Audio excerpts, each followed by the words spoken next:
This is another episode of Professionalizing Entrepreneurship, and you are with me, Ngai Yuen.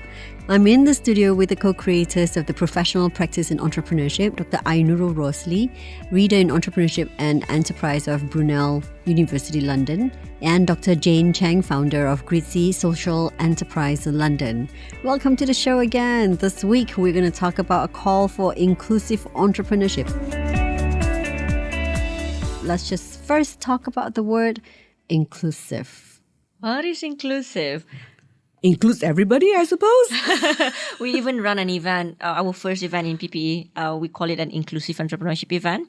So what we did was that we're trying to take into consideration different kind of entrepreneurs and, intrapreneurs, coming from different background, coming from different interests, coming from different level of hierarchy in the society as well.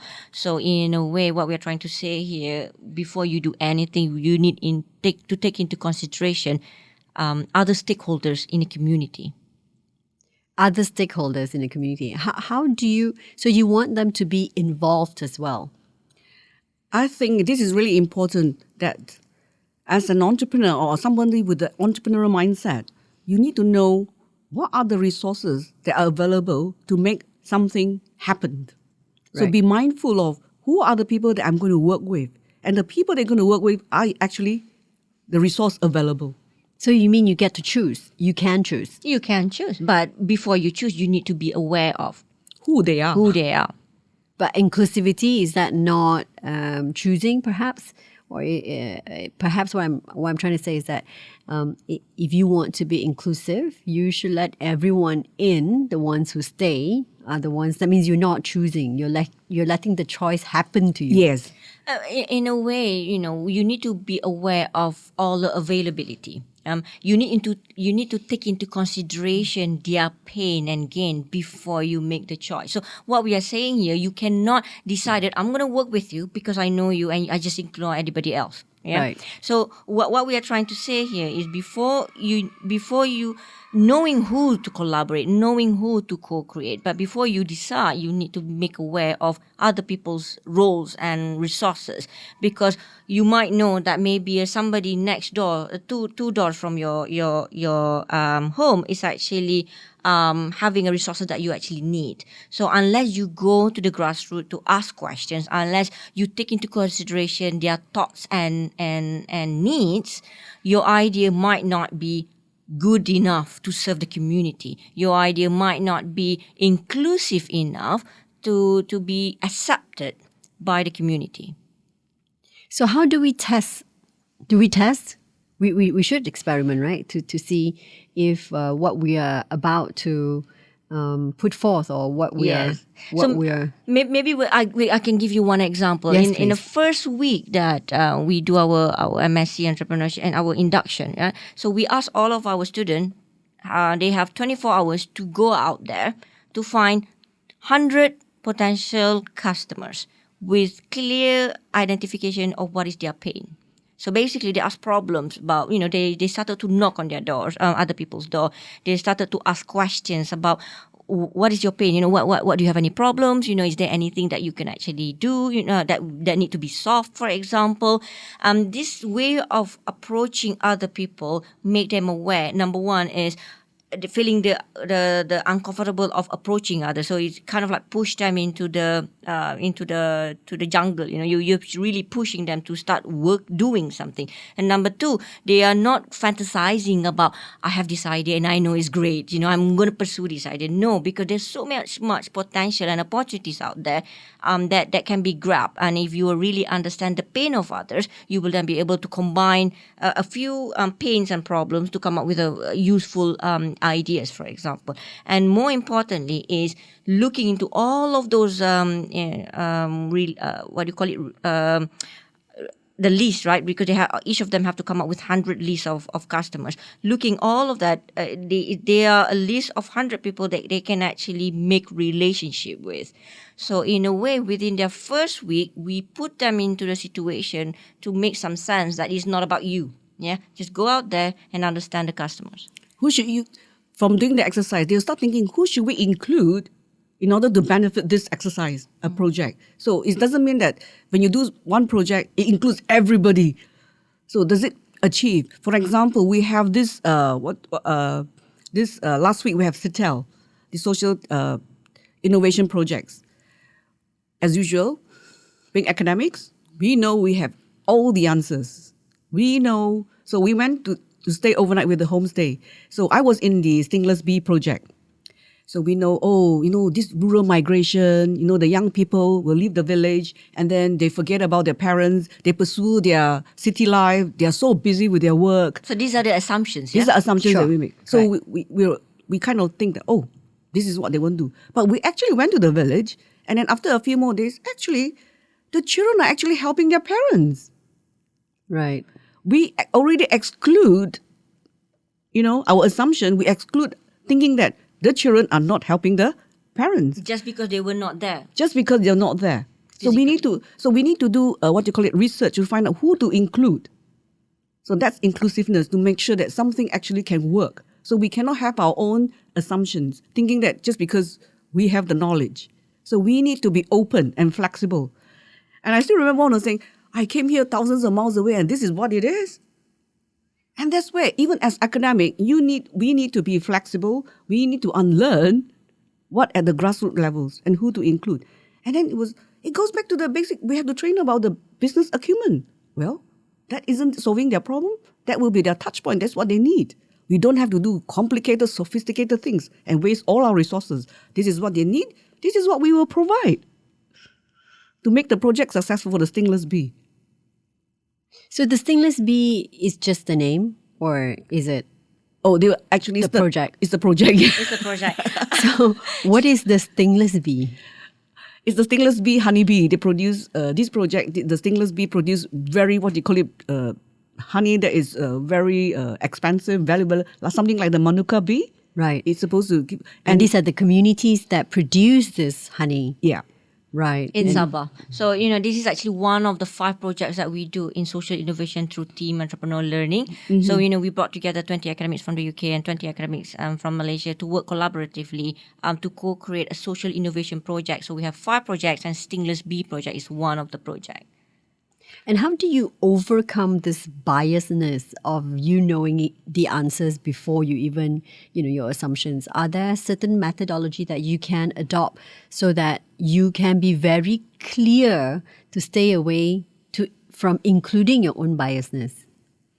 I think the most important thing is it is okay for us to make an assumption. So we make assumption first, subject that we actually go to the grassroots and ask the customers and the beneficiaries of their own pain. So it's about experiencing their life. It's about understanding and mapping out their customer journey, their beneficiaries journey. So we need to understand, how do they live their life? What do they actually need? So before any intervention or before any solution, especially particularly for social enterprises ideas, we think that we know that how to solve a problem for the community. Rather than coming up with an idea, we might have some idea because of our experience running a social enterprise before.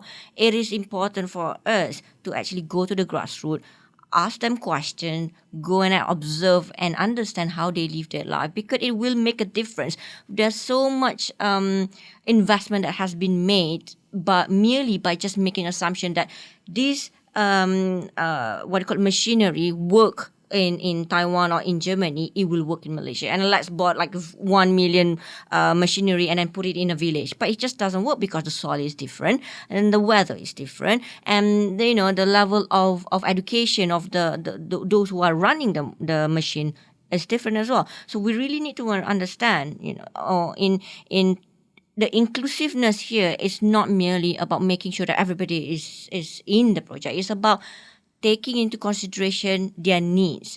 It is about going out there and be with them to understand what the need is. And from there, we understand the touch point. Yeah, and it's really important that in the last episode, we're talking about managing chaos. So one of the ways is not to manage chaos is to have a fixed mindset. That means you go with this assumption, okay, this is what we think it is. This is how we're going to solve the solution. But the fact that we're going to the grassroots is opening to chaos. Yeah. Right. So by being biased, being biased means you already have a fixed mindset. That's bias already. Okay. But by opening with the growth mindset, you open to the chaos and then manage from there, the chaos, finding the actual needs is desired, then it will not be biased. Yeah. So you make an experiment. You make an assumption. You go to the field. In order for you to try to validate the assumption, and once you validate the assumptions, you then either pivoting. You go to other path. Or you stick to your assumption. So this is something that people need to be comfortable in the uncomfortable way of doing things. So therefore, we have to pivot, experiment. Also, we need to change. Okay, we pivot. This is not what we thought it was. Okay, we pivot. Let's go this way. Maybe it's not even about the business acumen as we go further. It continues to pivot, experimentation, be flexible. And then we find the real needs. It's about developing that relationship. And also, because being first time, visiting the, the project sites, the villagers, they themselves have their own mask. They want to show that they're perfect too. Yes. So we have to develop that trust. And it was really, really great that through the one day visit the one night stay that we have with the villagers, they continue to build the relationship with us, right? And I remember on the last day, on Friday, the villager came to see us. Please come and help me. Please come and help me and help us. And now today we're still having a WhatsApp conversation. Right. With the villagers. Now the conversation go beyond him and the villagers, but now the conversation go to the son as well. I see. So what sort of help are we talking about when they say, please help me? One of them was the stainless steel, the pump. They need a more efficient, effective pump. And now one of our members, he's from UPM, University Pertanian Malaysia, and he is an engineer. He has created a pump. So he'll be sending a pump to him. And because Malaysia, West Malaysia, in Kuala Lumpur and Sabah, so what helps? YouTube. Right. Right. Yeah. So one thing that we want to make sure as well, giving a pump will not solve a problem, because we want them to make sure that they work together as a community. It's about shared items. It is about how they can actually create value out of the pump. So it's not about like a one-off intervention that we want to make. It's more about the sustainable interaction to make sure that they grow. And the thing is, he realized that, oh, you give me a pump, but I need to go for training. I said, Yes. It is really, again, resources is very important. You don't have money to go. It's very limited resources. Then he started thinking, what can help you? We asked them, we guide them. Then he said, oh, YouTube. Right. So he will search for it. So that means he and his children will be looking at the YouTube on how to improve the effectiveness, the production of the stainless bee honey. So rather than us telling them what to do. And so you basically find out what their pains are, what sort of journey they've been through, and understanding what could be the unsaid. But you can only understand what's not said, or the problems that you're not clear about. Because I think identifying problems is a huge problem for many people. And then who to include? That's the thing. We thought only just the villagers who are there, not including the children. We know that the children are like excluded. But now we realize that we need to include all the family members. And now also, the municipality, for example, they play a role as well to make it work better. So, these are taking into consideration different partners and that have a different role. UMS play University Malaysia Sabah, because they are situated in Sabah. They also play a bigger role in that project. So, it's not about including everybody, but knowing what kind of role they play in making it work. So the conversation here needs to be what they need and giving it to them, because every single community will differ quite a fair bit. Very different. We have 5 projects with different needs. I'm quite sure. And that was a call for inclusive entrepreneurship. And next week, we're going to talk about building a community through team learning. Meanwhile, this has been Professionalizing Entrepreneurship, and it is a podcast series, a collaboration between EFM of Global Entrepreneurship Movement Association and PPE, Professional Practice in Entrepreneurship. And for more insightful conversations on entrepreneurship, you've got to join us next week. But meanwhile, we will leave you with a participant of CITEL, Professor Javed of Birmingham City University, and he's going to talk a little bit about what he thought of the workshop and his experience in it.